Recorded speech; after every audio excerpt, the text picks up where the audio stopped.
Bonjour Jocelyn, vous êtes responsable au site Homme 93, vous avez l'habitude de travailler avec le relais. J'aimerais savoir un petit peu votre ressenti par rapport au relais, vous qui évoluez dans le 93 où nous avons beaucoup de compteurs. Effectivement, nous le relais c'est une structure qu'on suit depuis maintenant quelques années. C'est vrai que la Seine-Saint-Denis notamment avait un gros déficit quand même au niveau de la collecte des textiles. Et on sait que sur un département où les programmes de réduction de déchets ont quand même pris pas mal d'ampleur, on a besoin de structures comme la vôtre qui permettent effectivement d'avoir des solutions très concrètes pour les gens, pour leur permettre aussi d'arrêter de jeter en permanence et de gaspiller. Je crois que c'est surtout ça, nous, qui nous intéresse, au sens où on a tous des habitudes, des choses à faire changer, et en tant que collectivité, on essaie de faire passer un message, et vous avez un rôle très important à jouer pour nous permettre de développer encore plus les bons gestes et le geste citoyen. C'est vrai que nous, pour rien que notre centre de tri ici, nous collectons à peu près 5000 tonnes par an.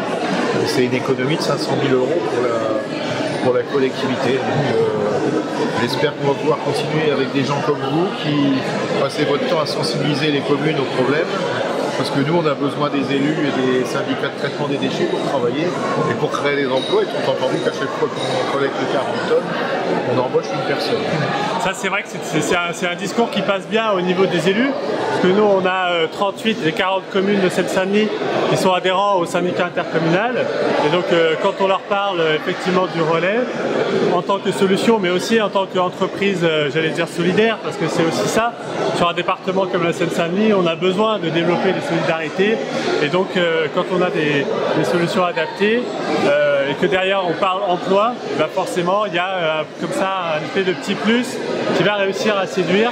En ces temps aussi de disette financière pour les collectivités, c'est important, on allie là vraiment une démarche de développement durable, et donc on est en plein cœur de l'actualité de cette année, mais aussi des années futures. Je crois que c'est important de continuer à développer des partenariats avec les collectivités, puisqu'on aura toujours besoin d'avoir effectivement cet angle de vue qui est, on peut aujourd'hui faire de l'environnement avec du social et avec de l'économique, et développer comme ça d'autres manières tout simplement de vivre une vie citoyenne en France. Je vous remercie beaucoup pour votre témoignage. C'est moi, merci.